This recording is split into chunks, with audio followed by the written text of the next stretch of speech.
Women's Sports Mix. Cambridge Radio.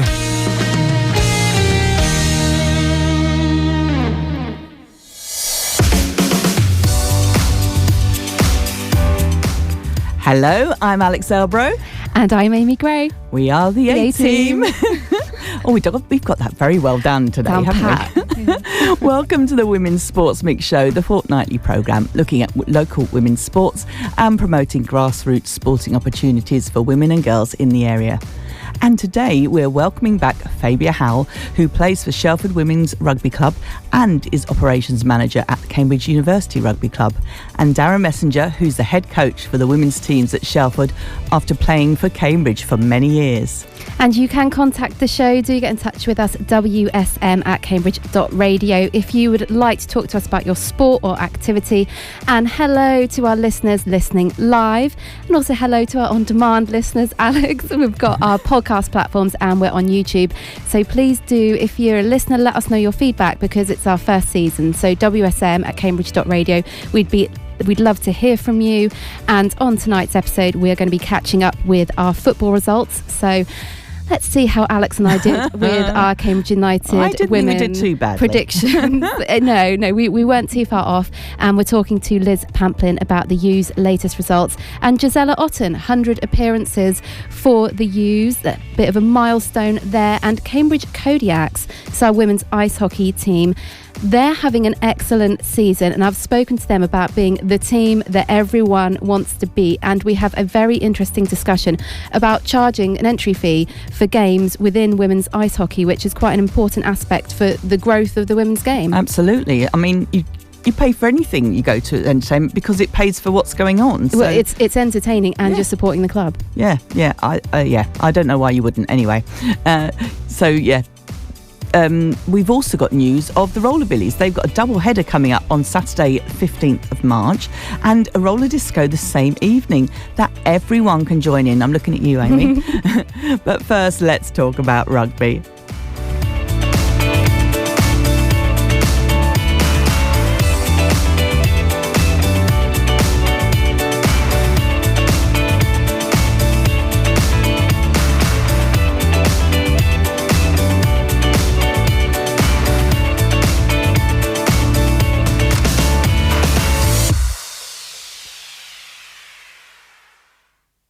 This is the Women's Sports Mix with Amy and Alex, and welcome to the show. Returning to the show, it's Fabia Howell. Hello, nice to be back. Hello, Fabia, and you play for Shelford Rugby Club. We spoke to you about that, but you also work in rugby as an operations manager. I do indeed. I work for the University Rugby Club over on Grange Road as the operations manager there. Well, we're very keen to hear more about that, and we are joined also by Darren Messenger, women's head coach at Shelford Rugby. Hello, Darren. Hi, how are we doing? Good. We're very pleased to have you in. And how is the season going for Shelford Rugby, the women's team? I see you both looking at each other. It's going to be maybe a player's view and a coach's view. Yeah, that'd be a good idea. From my side, I think it's gone reasonably well. We've maybe a couple of results haven't gone the way we'd wanted to against the local teams. We were hoping to be at this stage maybe first or second, and we're sitting mid-table. But we're a relatively small club in the league we're in, so we do punch above our weight. So anywhere in the top half is good. So we're heading in the right direction. And the team is good. They're a good bunch of players, and we're doing okay. Have you had any injuries or anything like that that's caused any problems, or apart from yourself? I know you've got a bit of a funny knee. We always have a few injuries throughout the season. I don't think we've had anything too bad this season, but in previous seasons, kind of, I think coming into this season, we've lost a few players either through injury or retirement, or kind of a mixture of both when they're bored of being injured all the time and just how big is the around. Squad for the team, if you see what I mean? At the moment, we've got, I think it's something like 40 registered players. It's kind of a false number because a lot of those will be social. They play every now and again. Some won't all play because of selection issues. Some do carry injuries but stay registered, hoping to come back. We probably turn over maybe 25 regular players. But it's been a real change in the last season, as Fab's mentioned there. We've had a lot of retirements, and being in Cambridge, it's a very transient place. Yes, of so course. People come and go all the time. You think, we've got one player, she's arrived, and then suddenly she's off to the Congo to work or something. It's it's a strange old place. And do you have, is there been a standout game this season where everything's worked and you've had a great performance? Well, I don't know if there's been a standout game. There have been a couple of games. Actually, frustratingly, we played Bury twice in the league and once in the cup.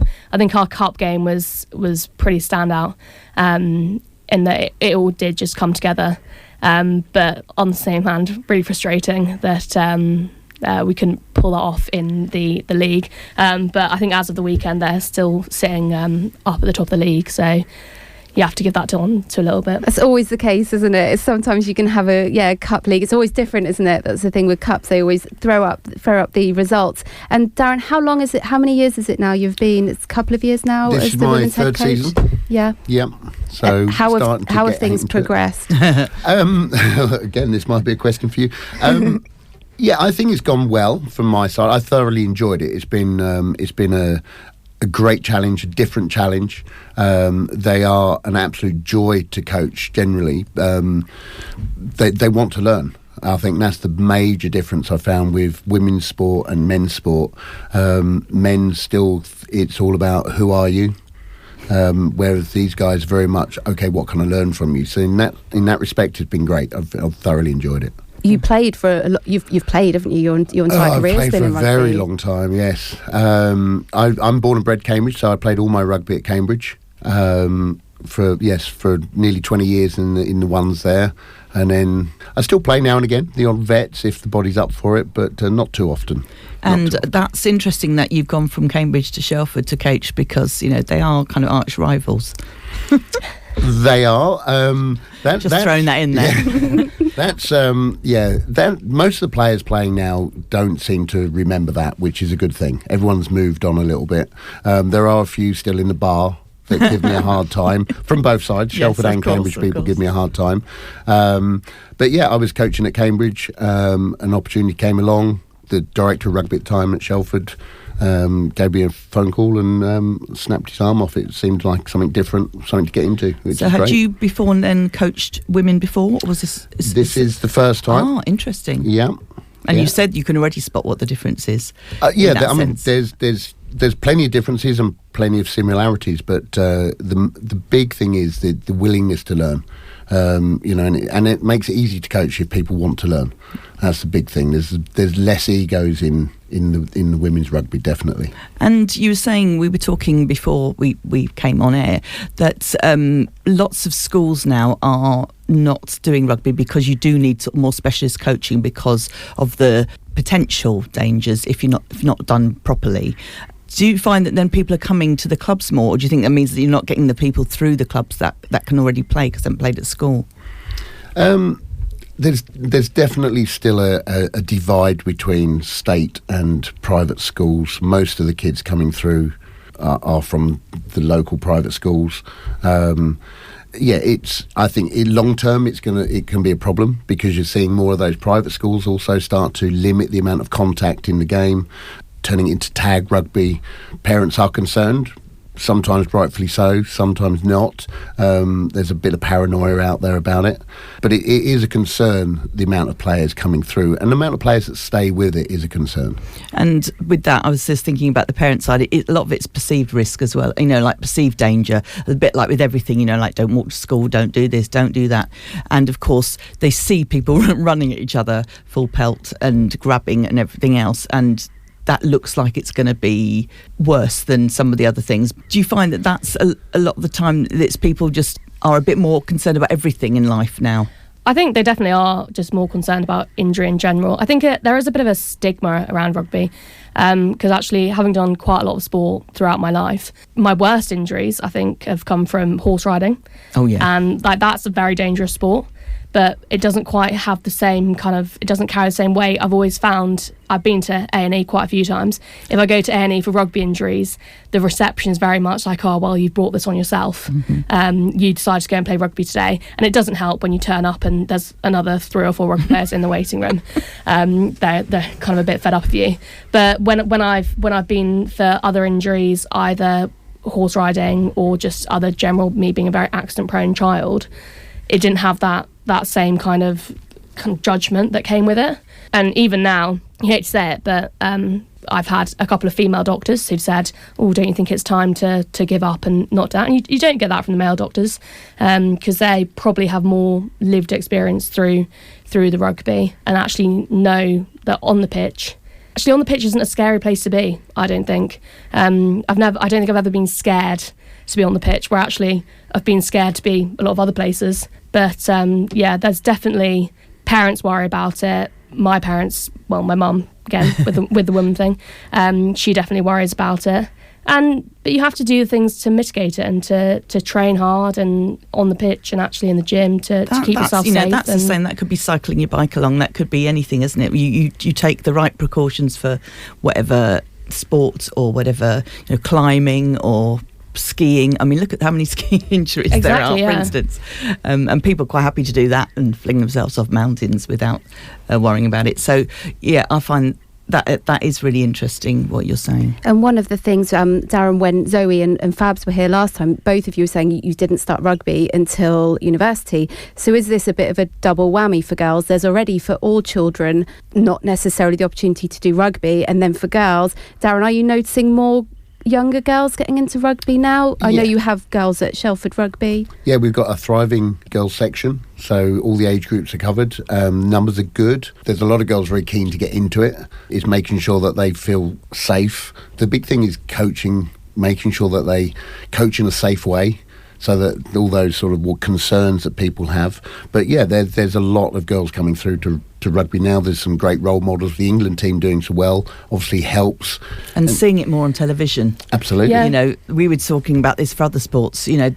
There's been such a lack of women's sport on TV. You'd think that it was never happening. It's just that it's not out there. And as soon as people start seeing it and thinking, oh yeah, I want to follow that. I think this season there's been a massive shift with the World Cup coming up, but also she's kind of the girl of the moment, Ilona Mayer, and when she came over and started playing for Bristol, which she's done recently, they had to move her first game that she might not even played. She did come off the bench for about 5 minutes, but they had to move it to a bigger stadium. They had to move to Ashton Gate so that the people who wanted to go could go. And I think they sold out their kind of home stadium last weekend, and they're going to play again at Ashton Gate, and they were playing it all over the world because she's become this massive TikTok, Instagram star, and she is doing incredible things to the game, as are all the Red Roses and lots of other players, international players from all over the place. There was a whole thing about a Spanish player the other day, and you don't think of Spain and think, oh, rugby. And I watched some of the clips of her playing for Quins, and she was amazing.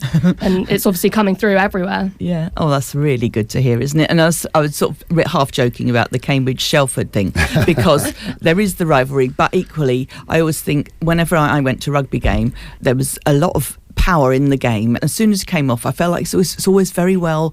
People respect the referee, and they respect, and as in that, everyone shakes hands, and nobody's having any sort of hissy fit or anything, and goes into the clubhouse, and you all have something to eat and a drink together, and generally that works really well. I thought it's a massive part of the history of the game. It's still very important, the psyche of rugby players. You leave it on the pitch. It is an aggressive game. Nowadays, nobody goes out to hurt anyone. That's again a bit of a misunderstanding. Yeah. It's hard, of course. It's hard. It's contact, but you leave it out on the pitch, and because everyone's doing their best and working incredibly hard and making it very physical, you kind of respect each other. So you then come off and go, we've had a really good ding dong together. Let's have a beer together, and It's like some of the international games. I've unfortunately only ever been to actually inside Twickenham once to see a Wales-England game, and Wales won, and I was in the Welsh end just because where we had tickets, and the banter going on and the good humour, and then everyone's in the pub together, and I don't ever see it. And so I grew up around that area, so we'd always just go to the local pub and watch it on the telly there, and then you'd get everyone coming back from the games, and the atmosphere was always so fun. Well, I think actually you say in the Welsh end, I don't really have maybe that's why because, then. Because at rugby games you can all mix in with everyone, and that's fine. There was a lot of people dressed with daffodil hats on when I was there. I have a daffodil hat. I support Wales, so I go in my daffodil hat with, all the others who support England. And we get so on maybe fine. that's it. Yeah. So I thought that was because there was a lot of Welsh supporters around us. That I thought that was it. But actually, no. You said it. Yes, it was all scattered everywhere. So I think for us, we just want to play rugby with our friends, and I'm really lucky to have been local to Cambridge, found Shelford, which was the only women's team at that time, and just ended up finding really good friends there. But I've got good friends who play for Bury. I know lots of people at Cambridge. I don't think among the women we really have the kind of any well, we don't have the history or anything like that, and I think because we're a couple of leagues above them, I don't think anyone questions it. If you want to move up, that's kind of how you're going to do it. So I don't think anyone would hold that against you. No, that makes sense, doesn't it? And Darren, had you always thought that you would go into coaching when you were playing? How did it come that you came into coaching? I started quite young, actually. I was still playing, and I just got asked to run one of the junior sides while I was playing, and it was kind of, okay, well, I've got nothing else to do on a Sunday, and it's rugby kind of takes over your life. It's very easy to be suddenly 7 days a week at a rugby. So you sort of go, okay, I'll give that a go, and I enjoy it. I find it equally and sometimes more rewarding than playing. To actually see someone, a light bulb go off and someone pick up something that you've helped them with. I find that much more rewarding than when I used to beat Shelford every week. And you did say to me how rugby for you was this incredible career opportunity. What might you have been doing if not for rugby, and you're so glad it was there? Absolutely. We talked earlier, didn't we, about schools not doing so much, but not everybody's academic. Not everybody is going to go to university. Not everybody's going to end up in the banking world or wherever it might be. So sport was a great outlet for me and gave me the confidence to then go to job interviews. And I ended up working in sport, strangely within the golf industry, but it was because my sporty background that helped me with the job.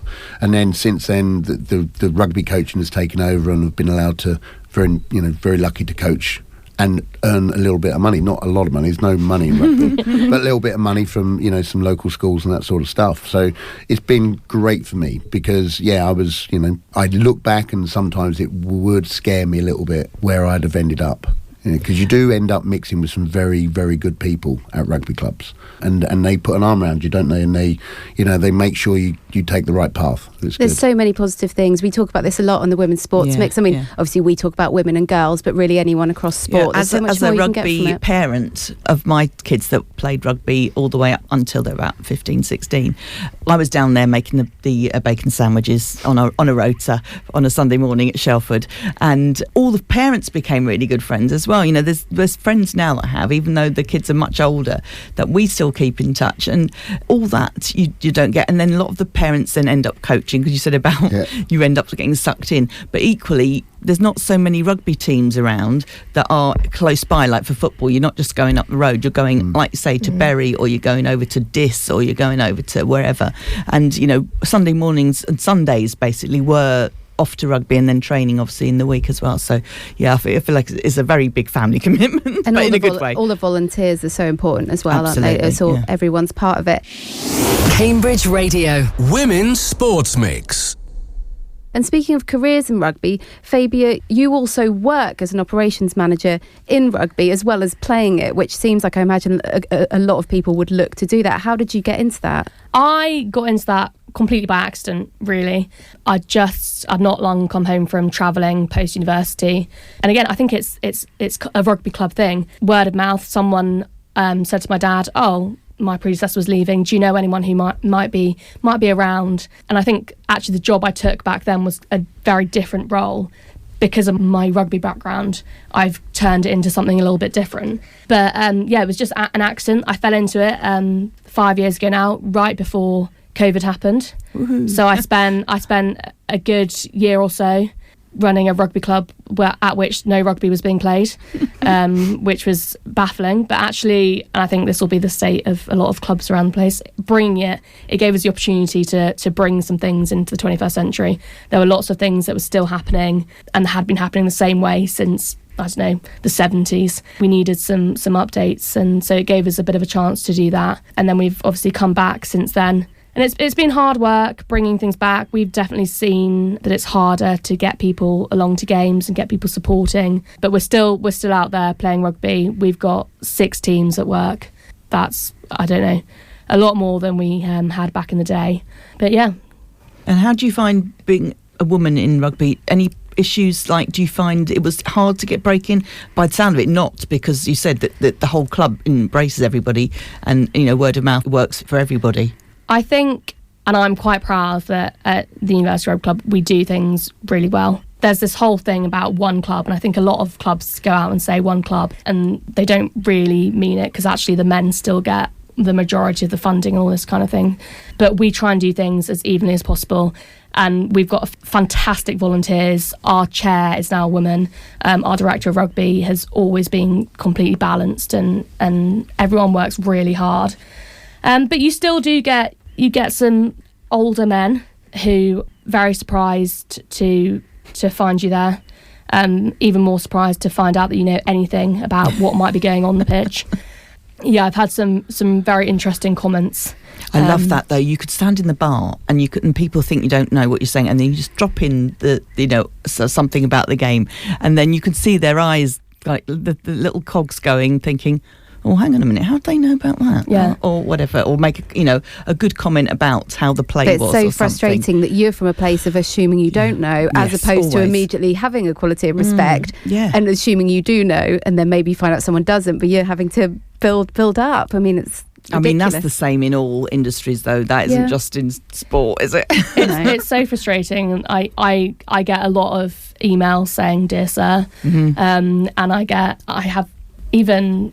When I had not long started, someone came in and said, "Oh, so why are you here? Did your boyfriend play rugby?" Oh, and you really have to hold it in and kind of well say, done for doing that. I'm not yeah. Sometimes it does test you, especially when they catch you at like 7 p.m. on a Friday, when you're still there waiting for people to finish training. No, I think it's getting better.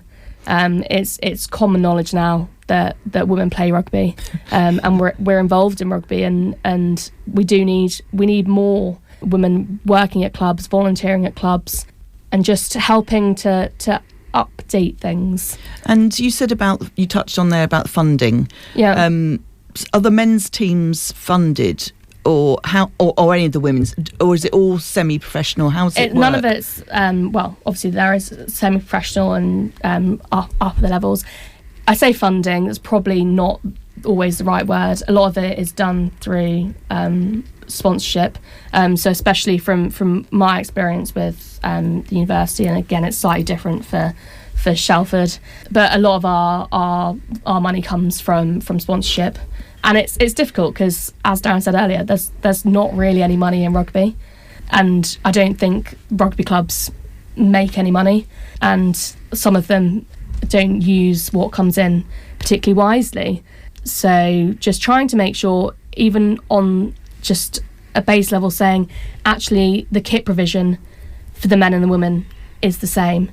And you quite often see, historically, you'd see professional teams with the men all kitted out, and the women come to training in whatever they've got. And I know a few people who've gone off to play elsewhere, and they say, "Oh, we used to get teased for wearing the wrong kit," but actually that's the kit they have. So there are still disparities in there, and they're a lot bigger than in just the kit you're wearing. But I think that is kind of resemblant of it. And it's moving, hopefully. It's moving in the right direction. The more people become aware of it as well, I think, is another reason, isn't it? People aren't going to just put up with that, because that's not the way it's going to be. And if with the World Cup and everything else, they're not going to want to be seen to be looking anything but the best. For absolutely. These things. But I do think, as I said, unfortunately, sometimes these clubs have been run by the same people for years and years and years. And we just sometimes you need a fresh perspective. That might not be women, that might be men. I've got to say hats off to Darren, because he's really fought our corner for the last 3 years, and we're in a much better place than we were. You need fresh blood, you need new ideas, and it's no good standing still. We always need to be working on what's next, what's better. Is something working? Is it not working? How can we change? How can we improve? And you said about those roles within the club being taken by women as well, like you said at the university. What advice do you have to, there might be girls or women that are in rugby, they play it. What's your advice for getting a role at a club and working in the way that you do? I think you just have to go for it. In all walks of life, I think we can be quite hesitant to put our hat in the ring. So you just have to go for it, and you have to try and do it with confidence. And think about, if you don't think about yourself, think about the next person who actually, I can't say for myself, I've just kind of ended up here. But if one other person sees me working in sport and going, oh yeah, okay, I can do that too. And there's, I think historically, a lot of male players transition from playing to coaching to running clubs and to doing those things, and we're only just getting a crop of women who can do that as well. And there are a couple of people out there who are actually coming in and saying, yeah, I can run things. Like the new president of the RFU is going to be a woman, which is a very exciting time. I think that's the first time that's ever happened. And some of the old international players are really getting out there as TV pundits and everything. That's what I was going to say. You don't really see. I'm not aware. You get them, all the ex-rugby players that were all on the Question of Sport and all those sort of programmes. They were everywhere and always at all the international games. And now slowly you're starting to see, hopefully now, rugby players coming in to do some of the punditry. Yeah, absolutely. Well, it's a massive audience that's not been tapped into. Yeah. Coming from a different side of it, you've got to keep knocking on the door, because there's still lots of no's, and at Shelford they've worked very hard. Could they still be better? Absolutely. We're pushing a lot of women now into doing some coaching courses, because they're the coaches you want, particularly for the younger girls. They need role models. They don't want to be coached by an old man like me, but it's they're the people you need in these positions, because they'll keep driving the girls and keeping the girls involved. And in that way, if we had some more coaching, the more people can get through coaching, perhaps they can offer, if they wanted to volunteer at local schools for after school clubs and things, and if they've got the right coaches, they might feel happier to do it. Absolutely. But equally, we're saying a lot of schools have lost their green spaces, and you're not going to be playing rugby on a concrete. Although Shelford has got a long history of women's rugby, the rest of the world hasn't. So it takes a while for the players to become coaches, to retire. Fabs is, other sort of more experienced area of playing. What's he trying to say there? But a lot of the women have come in very late. I started playing at 8. Probably the average age of our team who are playing in a championship probably was 20, 21 before they started picking up a rugby ball. So there's so much for them to learn, and thankfully they learn it very, very quickly. But then they'll become coaches, and they can pass that on and educate the kids the way I was about how much fun this is. And that's the key as well, is it is supposed to be fun, but I give these guys a hard time. I have to shout at them to tell them they're having fun. But it's very sociable as well outside of it, isn't it? It is, but it has changed a little bit. And if you go back to the days I played, the bar would be just full of drunk men, and there was a time and a place for that, and I thoroughly enjoyed some of those. But the world has changed, so if you still want to go down that route, you're missing out on. Clubs now need to be a family space for women and for kids and all different types of people, because otherwise you just die. Gone are the days where you can have 4 or 5 pints and get in a car and drive off. Same with football. They're making it family. If you don't evolve, you'll die. And you were saying about how you've had, Cambridge is notoriously transient, so this area must be for all kind of sports that you get people in. So you have yourself, Fabs, who's quite experienced, and some of the other players that have been doing more. Then you're going to have to bring in those new. So there is going to be a readjustment. You said you like to be at the top, but you're not quite where you are. But that is going to take a little bit of time, and hopefully some of those will stay. Oh yeah, I've just had the scary thought that I'm probably actually our longest standing player now. That's good. Which is good, but it's quite scary. When did you join? What year was it? So I first joined Shelford in 2017, just after I'd finished university, and I've bounced here, there, and kind of I've been off travelling, and I've done other stuff. But back then it was. Are you going to do coaching? Are you going to do a coaching course? I'm unsure.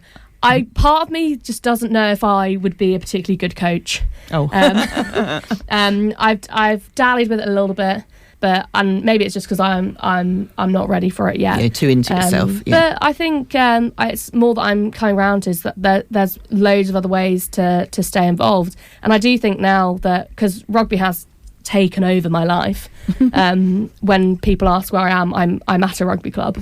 Maybe there's one day a week that I'm not, but I'm always there.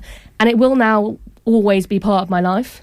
There'll be absolutely no escaping it in some way or another. Yes, it doesn't, like you say, it doesn't have to be coaching. It could be any of the other roles. It could be coaching, it could be working, it could be volunteering. It could just be enjoying the rugby still. Yeah. And supporting your local clubs, going to watch the men, the women, the kids, everyone play. Shelford play just opposite Scottsdale's, don't they, for anyone who doesn't know. So it's a perfect day out. Scottsdale and then rugby. And you do have, I think you're always, if a girl or a woman's interested in playing rugby, they can always contact you at any time, can't they? Absolutely. I mean, like I said, with every age group is covered. And although our women's team play in a very high league, we get novices turn up every week. They're more than welcome, and we try and get them up to speed as quickly as possible and as safely as possible. So yeah, anyone's welcome.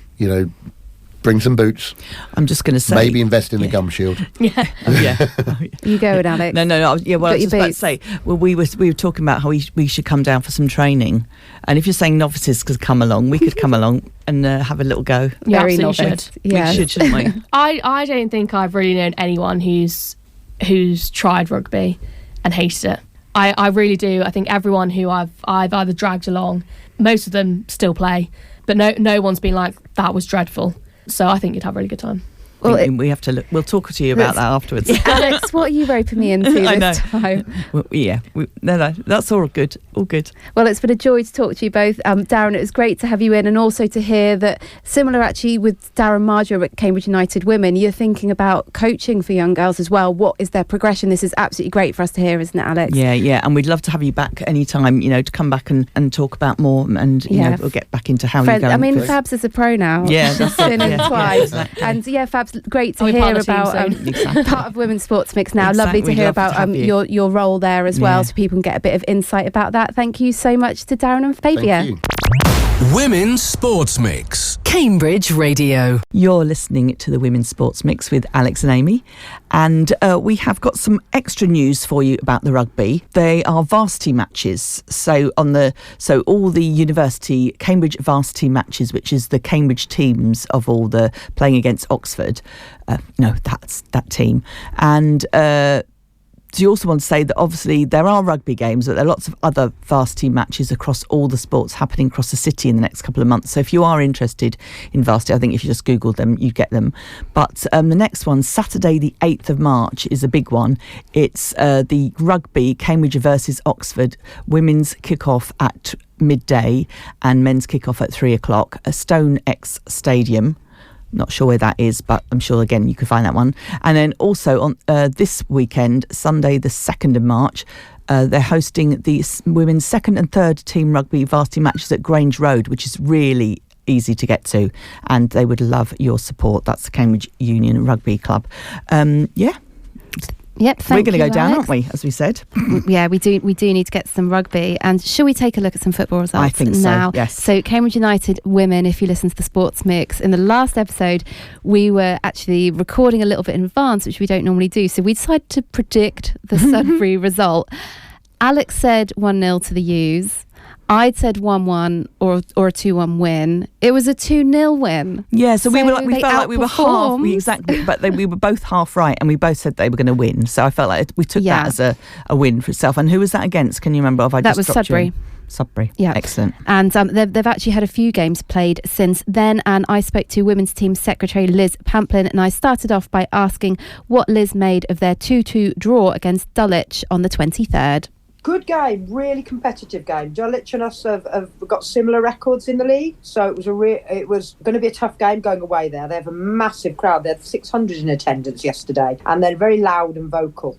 So going there, we were, we were all up for winning the game, but in the end of the day, the 2-2 draw was a good point for us, and we're really pleased with it. They are loud. We heard them when we were at the home game, and Darren on the socials had said there's a lot of good stuff there, resilience, but always looking to improve. When you have a game like that where you're seeing things to improve, do you then take that immediately into training? Yes, absolutely. We'll pick up. We'll watch immediately after the game. Darren and the coaches will watch the video footage that we have and work out where the things are that can be improved into training the following week for the following game. And so in particular, we weren't particularly good at set pieces, conceding from them, and not quite as strong as we should have been. So we'll take that into this week, and we'll put some of that into training for improvements for the next game. And looking back to on the 13th of February, this was the Thursday game. It was a 2-1 loss at home against Royal Bedford. You had been 2-0 down at half time. What was your assessment of that?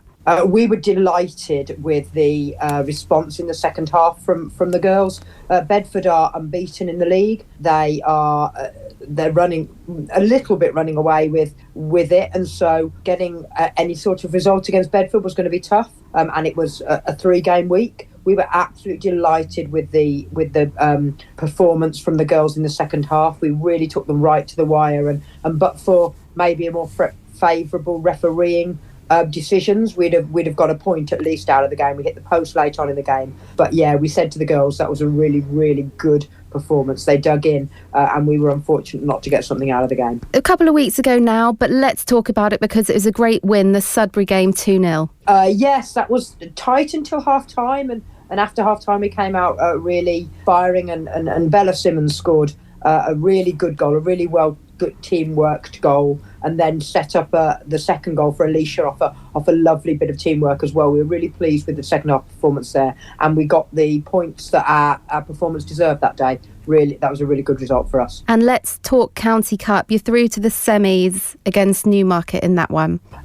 We played in the previous round. In the County Cup, we give some of the under-18s the chance to play within the first team setup, which is really good for us and helps show progress throughout our girls' pathway. And so we beat Whittlesea in the last round 2-0, and our reward was a semi-final tie against Newmarket, which we're really looking forward to because it'll be a nice test for the youngsters as well as some of the experienced players who are getting some minutes as well. People might have seen on social media, Gisela Otten, 100 appearances. Absolutely brilliant. G is really kind of the heartbeat of the club. She's our club captain, has been at the football club obviously and played 100 times, but she really sets the culture at the club. She's a real leader who the girls like to follow, and the culture that we have at the football club is really led by G.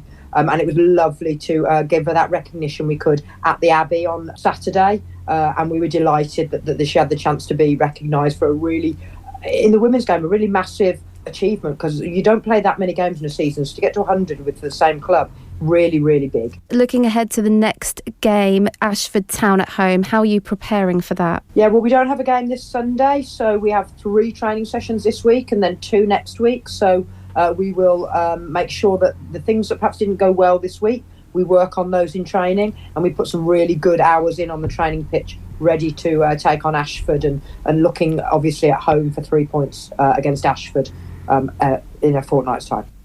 Thank you very much for talking to us, as always, Liz Pamplin. Let's have a look at Cambridge City women. Alex, it was a win for them. Very good. Very well done. I do feel, again, it's like every time we're not there, we miss the wins. But, Yeah, we stayed away and they got the win. There is lots to do for City, but take it a game at a time. It's 3 points, and that was 3-0 for them against Needham Market.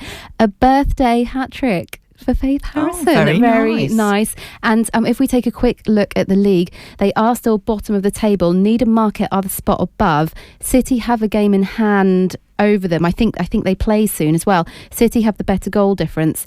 So I think if you can get another 3 points, go above them, mentally, you're not out of relegation exactly, yet, but you're off the bottom. You've got a bit of momentum. And Histon Ladies, a win for them as well against Kings Lynn. 93rd minute header from Evie Nichols. Very nice. And Katie Levitt with the other Stute's goal. And Histon Ladies will be playing Cambridge City in the other County Cup semi-final. Liz was talking about the other one for the U's. I believe that's on March 16th, but I would say check the socials nearer the time for that one. And a look at Cambridge Kodiaks. Since we last heard from them, they've had 2 cup games against Peterborough and Chelmsford. And I spoke to Captain Christina Ashley alongside head coach George Alley, starting with asking about their most recent win against Peterborough Phantoms, which was 7-3. It was really great to kind of get back on the ice against them. It's a local rival, so it's always a fun game, and there's going to be a lot of atmosphere to it. We came out really strong. I think we had a bit of a lull during the second, but then picked it up quick. And in true Kodiaks fashion, we finished really strong, which is nice to see the team kind of come together.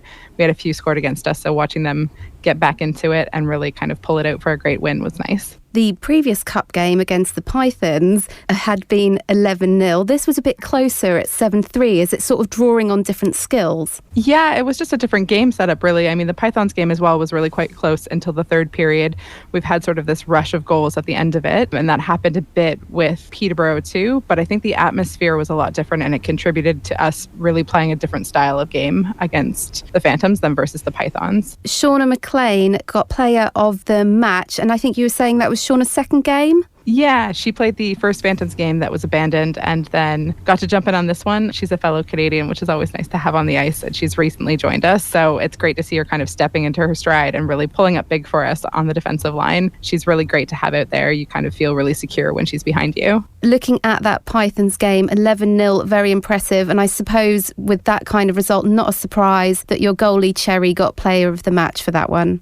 Yeah, as Christina said, it was close for the first 2 periods, and Chelmsford had the majority of their shots in the second. I think they actually outshot us in the second period. Cherry came up big several times, and it's really cool for her because it's her old club. I used to coach her when I was at Chelmsford, so we've both got a bit of history there, along with Beth Romano and Vicky Loveday. It was cool for all those players to go back and get the opportunity to play there as well, but for Cherry to go out and step in, and she came up big for us. It was, we're chuffed for her. I like to get involved, don't I? Pretend I'm a Kodiak. Kodiaks are having a great season this year. You're undefeated. Last year you got to the playoffs. How is this season comparing to last season? Last season was interesting because it was our first year. We just didn't really know where we stood in the league until October, November. And then we realised, okay, we might be onto something here. We could be in with a good chance here. And then we lost our second ever game to Streatham. But even at that point, we knew we were one of the strongest sides. And then once we'd had Cardiff come to our building and had lost a close game, we knew we could go back there and beat them, and we did. And we finished that season really strong. But also, we were a brand new side, so we were trying to get combinations together, build relationships, friendships off the ice, and it definitely contributes to how the team plays. But this year, there's a lot of external expectation on us, whereas we are genuinely trying to take it game by game this year because we know there's that expectation that we'll do well. And teams have made it difficult. We've been accused of being physical, but teams have really tried to bring it to us and match us in that way. You become the target, don't you, when you're the team that's doing well, that people are going to really step up their game to play you because they want to be the best. Yeah, target's a good word. I'm sure Christina can put another add to that. I mean, from a player's perspective, every game still feels like a big game for us. It did last year because it was the first season, but then this year you do kind of have that expectation set on you that you're going to perform and that you're going to set a certain standard within the league. I think we're doing that, but it's still, at the beginning of the season, George told us, you need to treat this like it's a playoff game every single game, and I think we've kind of taken that to heart, and a lot of the players have really put that into practice in terms of really stepping up every single game. So for us, while we might have won one game really big, we never go into the next game with the kind of perception or idea that we're automatically going to win. And this season, has echoed last season a lot in that sense of just kind of always being prepared for whatever is thrown at you. I think with any sport, and it's almost no matter how good the team is, to keep wins rolling is so incredibly difficult, even when you are performing well. George, how impressed are you with how the team are doing, going out there every week and getting those wins? It's hugely impressive, and I've noted to the players a couple of times, particularly since December, that there's been a real mindset switch go off with them. They've really taken it on board that we have to impose ourselves rather than react to what other teams are doing. We do have a set game plan, how we like to play. We like to play very fast, very hard. I used to be quite overly competitive and very, quote, sports about it, but I used to say to an old team, we're here for points, not to make friends. And whilst, yes, we are building a club that is incredibly friendly, incredibly inclusive, off the ice with our development team and everything else, I'm quite competitive, and a lot of our players are also fiercely competitive, and we do want to do well, but you have to carry that with you when you go into games, but not let other teams play as such. I'm incredibly impressed with how the players have handled it. They're really starting to manage games themselves rather than require any direction. They're really starting to take that on board. I'm very happy with it. I forgot to mention another player who used to play at Chelmsford, Ellie Goldstone, deserves a mention as well. She's really stepped up for that one as well. One of the things that you both mentioned about it being the second season and the kind of behind the scenes, the relationships, the friendships, and that's something we talk about a lot at the Women's Sports Mix. What comes along with sport, yes, you're incredibly competitive and you want to win, but there is also this wonderful dynamic where you meet people, you work with them, and that's feeding into getting better results too.